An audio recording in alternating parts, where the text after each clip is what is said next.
നമസ്കാരം. Mission tech സെൻ്ററിൻ്റെ question discussion സെക്ഷനിലേക്ക് ഏവർക്കും സ്വാഗതം. ഇപ്പോഴത്തെ ടോപ്പിക്ക് ഓട്ടോമൊബൈൽ എഞ്ചിനീയറിംഗുമായി ബന്ധപ്പെട്ട എൻജിൻ ടെർമിനോളജിയിലെ ടെസ്റ്റ് നമ്പർ 2 ബേസ് ചെയ്തിട്ടുള്ളതാണ്. ചോദ്യത്തിലേക്ക് കിടക്കാം. Engines having more than 1 cylinder is called. ഒരു എൻജിനിൽ ഒന്നിലധികം സിലിണ്ടർ ഉണ്ടെങ്കിൽ അതിന് എന്താണ് പറയുന്നതെന്നാണ് ക്വസ്റ്റ്യൻ. അതിൻ്റെ ആൻസർ എന്നുള്ളത് മൾട്ടി സിലിണ്ടറാണ്. ഒരു എൻജിനുള്ളിൽ ഒരു സിലിണ്ടർ മാത്രമുള്ളതെങ്കിൽ സിംഗിൾ സിലിണ്ടർ എൻജിൻ എന്നാണ് പറയുന്നത്. ഒന്നിലധികം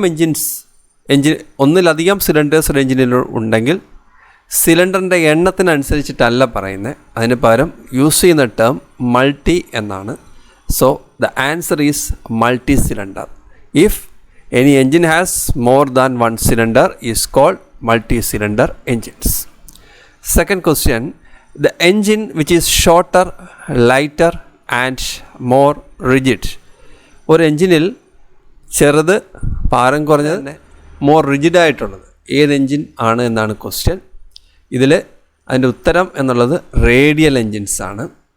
റേഡിയൽ എൻജിൻസിൻ്റെ പ്രത്യേകതകൾ അറിഞ്ഞിരിക്കണം.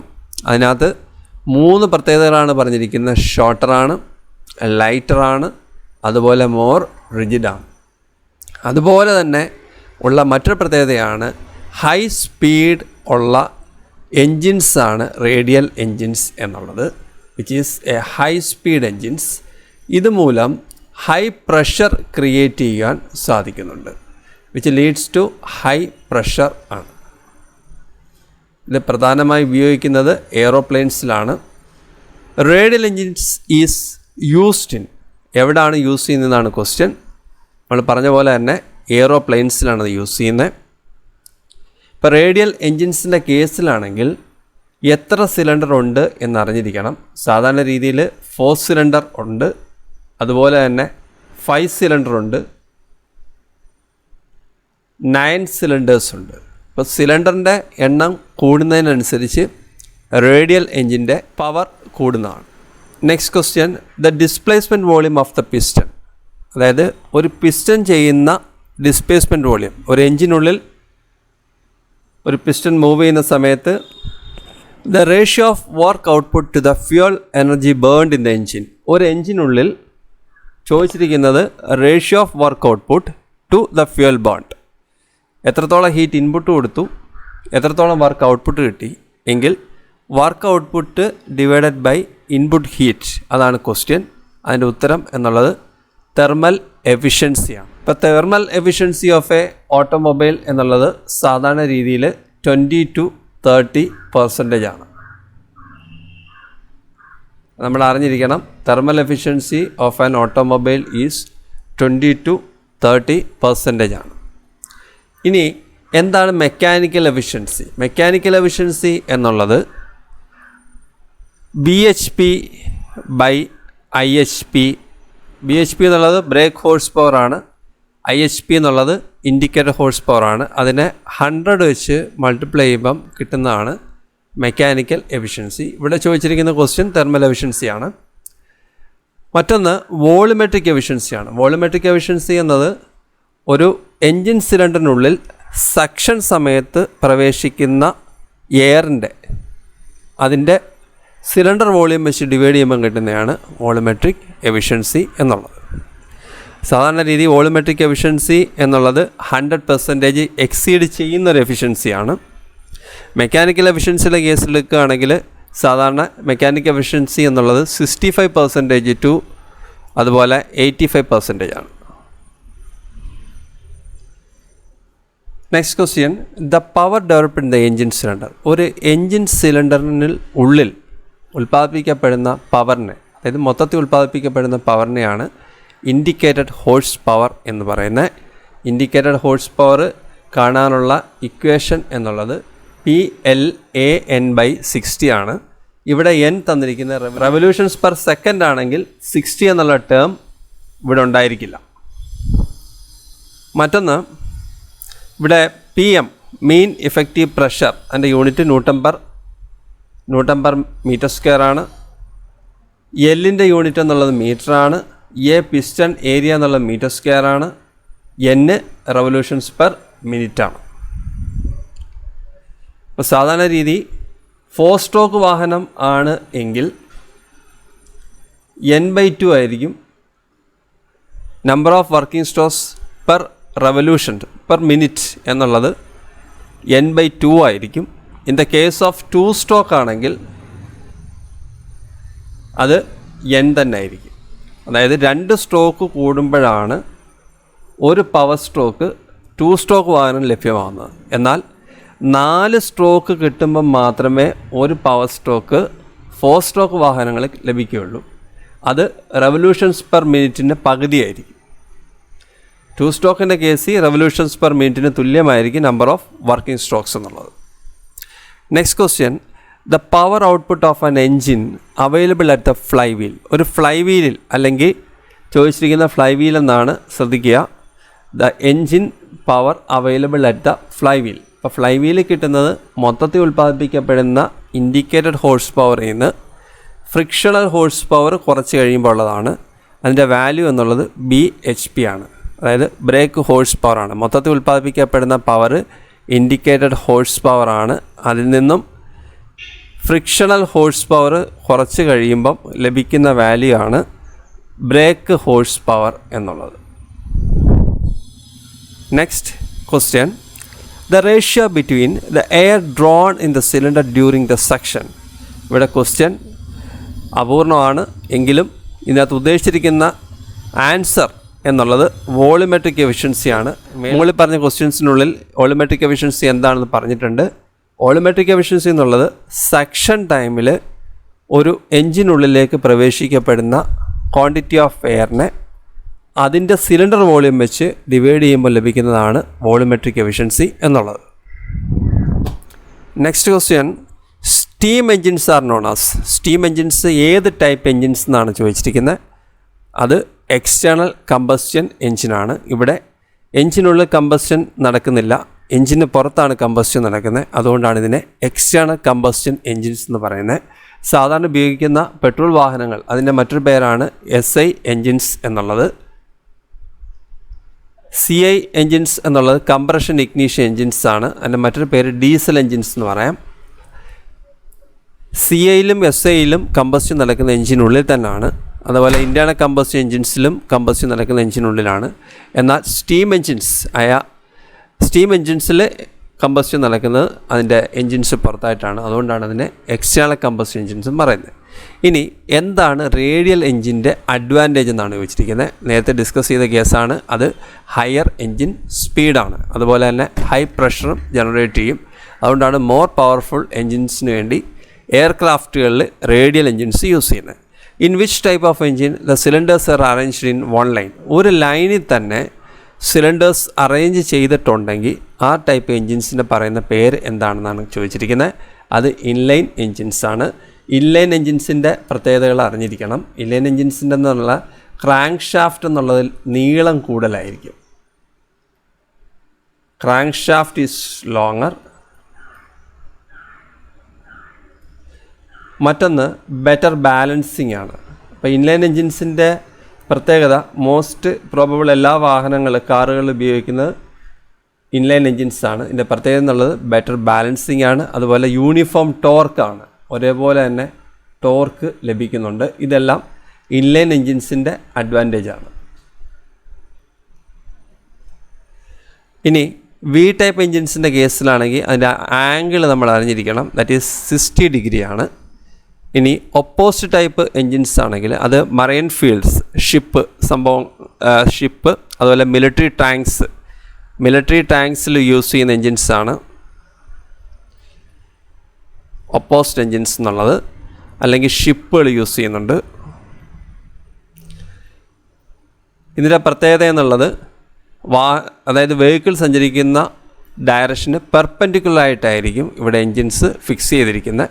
അപ്പോൾ ലോങ് എൻജിൻസ് ആയിരിക്കും. അതുകൊണ്ടാണ് വെഹിക്കിളിന് ഡയറക്ഷൻ സഞ്ചരിക്കുന്നതിന്, ഇപ്പം വെഹിക്കിൾ ഉദാഹരണത്തിന് ഇങ്ങോട്ട് സഞ്ചരിക്കുകയാണെങ്കിൽ എൻജിൻസ് ഫിറ്റ് ചെയ്തിരിക്കുന്ന ഈ ഒരു പൊസിഷനിലായിരിക്കും. അതായത് ഇതുമായിട്ട് മേക്ക് ചെയ്യുന്നത് 90 ഡിഗ്രി ആയിരിക്കും. മറ്റൊന്ന് റേഡിയൽ എൻജിൻസാണ്. റേഡിയൽ എൻജിൻസ് ഹൈ പവർ എൻജിൻസിന് വേണ്ടിയാണ്, പ്രത്യേകിച്ച് എയർക്രാഫ്റ്റ് എൻജിൻസായിട്ട് യൂസ് ചെയ്യുന്നത് റേഡിയൽ എൻജിൻസാണ്. Next question, an engine indicator is used to determine which of the following. താഴെ തന്നിരിക്കുന്നതിനകത്ത് എൻജിൻ ഇൻഡിക്കേറ്റർ ഉപയോഗിക്കുന്നത് എന്തിനാണ് എന്നാണ് ക്വസ്റ്റ്യൻ. അത് mean effective pressure and indicator horse power. ആദ്യം മീൻ ഇഫക്റ്റീവ് പ്രഷർ മെഷർ ചെയ്യുന്നു, അത് ഉപയോഗിച്ചിട്ട് ഇൻഡിക്കേറ്റർ ഹോഴ്സ് പവർ മെഷർ ചെയ്യുന്നു. അതിന് സഹായിക്കുന്ന ഇൻസ്ട്രുമെൻറ്റിൻ്റെ പേര് അറിഞ്ഞിരിക്കണം, അത് പ്ലെനിമീറ്ററാണ്. Next question, thermal efficiency of an I C engine is in the order of. ഒരു ഇൻറ്റേർണൽ കമ്പസ്റ്റൻ എൻജിൻ്റെ തെർമൽ എഫിഷ്യൻസി റേഞ്ചാണ് തന്നിട്ടുള്ളത്. ഏത് റേഞ്ചാണ് എന്നാണ് ക്വസ്റ്റ്യൻ. 20 to 30% ആണ് നമ്മൾ പഠിച്ചിട്ടുള്ളത്. ഇവിടെ തന്നിരിക്കുന്ന ഓപ്ഷനകത്ത് ഉള്ളത് അതുമായിട്ട് ബന്ധപ്പെട്ട് 35 to 40% ആണ്. അപ്പോൾ രണ്ടും ശരിയാണ്. Next question, the mean effective pressure, indicated mean effective പ്രഷറാണ് obtain from an engine indicator diagram. എന്താണ് കാണിക്കുന്നത്? ഏത് ടൈപ്പ് പ്രഷറാണ്? അത് മിനിമം ആണോ, മാക്സിമം ആണോ, ഇൻസ്റ്റൻറ്റേനിയസ് ആണോ, ആവറേജ് ആണോ? നമുക്കറിയാം പവർ സ്റ്റോക്ക് കിട്ടുന്ന ആ ഒരു പ്രഷർ എന്നുള്ളത് ഒരു ആവറേജ് പ്രഷറാണ്, which is very important point. The term is average pressure. ഇനി എന്താണ് ഫ്രിക്ഷണൽ പവർ എന്ന് പറയുന്നത്? ഒരു വാഹനത്തിൽ മൊത്തത്തിൽ ഉൽപ്പാദിപ്പിക്കപ്പെടുന്നതാണ് ഇൻഡിക്കേറ്റഡ് ഹോഴ്സ് പവർ. ആ ഇൻഡിക്കേറ്റഡ് ഹോഴ്സ് പവറിനകത്തുനിന്ന് ഫ്രിക്ഷണൽ ഹോഴ്സ് പവർ കുറയ്ക്കുമ്പോഴാണ് ബ്രേക്ക് ഹോഴ്സ് പവർ ലഭിക്കുന്നത്. ഇവിടെ ചോദിച്ചിരിക്കുന്നത് ഫ്രിക്ഷണൽ ഹോഴ്സ് പവർ ആണ്. അപ്പോൾ ഫ്രിക്ഷണൽ ഹോഴ്സ് പവർ ഈക്വറ്റിൻ്റെ അപ്പുറത്ത് പോകുമ്പം ഫ്രിക്ഷണൽ ഹോഴ്സ് പവർ മൈനസ് പ്ലസ്സായി, ഇൻഡിക്കേറ്റർ ഹോഴ്സ് പവർ അവിടെ തന്നെയുണ്ട്. BHP ഇങ്ങ് ഇടത്തോട്ട് വന്നു, BHP. അപ്പോൾ ഇവിടെ FHP എന്നുള്ളത് IHP മൈനസ് BHP ആണ്. ഇപ്പോൾ ഇവിടെ തന്നിരിക്കുന്ന ആൻസർ എന്നുള്ളത് സെക്കൻഡ് ഓപ്ഷനാണ്. Frictional horse power is equal to indicator horse power minus brake horse power ആണ്. അടുത്ത question, compression ratio of engine is. ഒരു എൻജിൻ്റെ കംപ്രഷൻ റേഷ്യോ എന്നുള്ളതാണ് ക്വസ്റ്റ്യൻ ചോദിച്ചിട്ടുള്ളത്. കംപ്രഷൻ റേഷ്യോ എന്നുള്ളത് ഒരു എൻജിൻ്റെ കേസിൽ ടോട്ടൽ വോളിയം, അതായത് പിസ്റ്റൺ BDC നിൽക്കുന്ന പൊസിഷൻ, ഇത് TDC നിൽക്കുന്ന പൊസിഷൻ, ടോപ്പ് ഡെഡ് സെൻറ്റർ, ഇത് bottom dead centre. Bottom dead centre തൊട്ട് ടോപ്പ് ഡെഡ് സെൻറ്റർ വരെയുള്ള ദൂരത്തിനെയാണ് സെപ്റ്റ് വോളിയം VS എന്ന് പറയുന്നത്. സിലിണ്ടറിൻ്റെ ടോപ്പ് പൊസിഷൻ വരെ TDC എന്നുള്ള ദൂരത്തെയാണ് ക്ലിയറൻസ് വോളിയം എന്ന് പറയുന്നത്. ടോട്ടൽ വോളിയം കംപ്രഷൻ റേഷ്യോ എന്നുള്ളത് ടോട്ടൽ വോളിയം ആണ്. Total volume VS + VC / VC ആണ്. ക്ലിയറൻസ് വോളിയം വെച്ച് ഹരിക്കുമ്പോഴാണ് compression ratio of a vehicle കിട്ടുന്നത്. ഇവിടുത്തെ കേസിൽ the ratio of volumes of air in cylinder before compression stroke, അതായത് കംപ്രഷൻ സ്ട്രോക്കിന് മുമ്പ് പിസ്റ്റൺ BDCയിലായിരിക്കും. അന്നേരം ഉള്ള വോളിയം, മുകളിലോട്ടുള്ള വോളിയം എന്നുള്ളത് VS + VC ആണ്. അതിനെ കംപ്രഷന് ശേഷം, അതായത് പിസ്റ്റൺ TDCയിൽ എത്തുന്ന സമയത്ത് അതിന് മുകളിലുള്ള വോളിയം ക്ലിയറൻസ് വോളിയം ആയിരിക്കും. അതിനെ ഹരിക്കുമ്പോൾ കിട്ടുന്നതാണ് compression ratio. So the answer is A.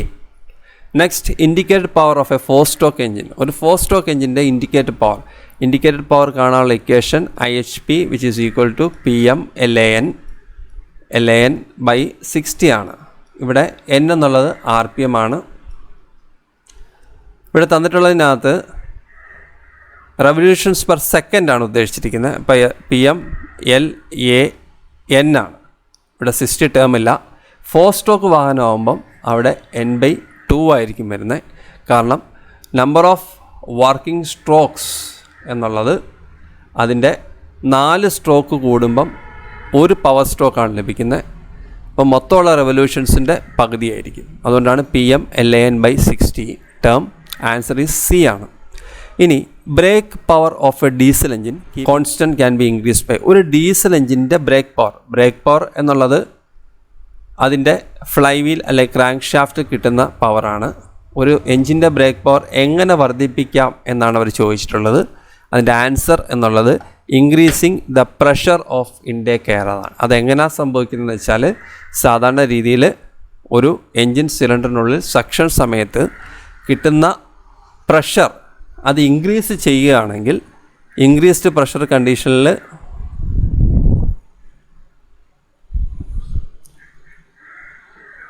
Increased pressure സംഭവിക്കുന്നത് ഒന്ന് ടർബോ ചാർജിങ് ആകാം, അല്ലെങ്കിൽ സൂപ്പർ ചാർജിങ് ആകാം. അതിലേക്ക് വരുന്നില്ല.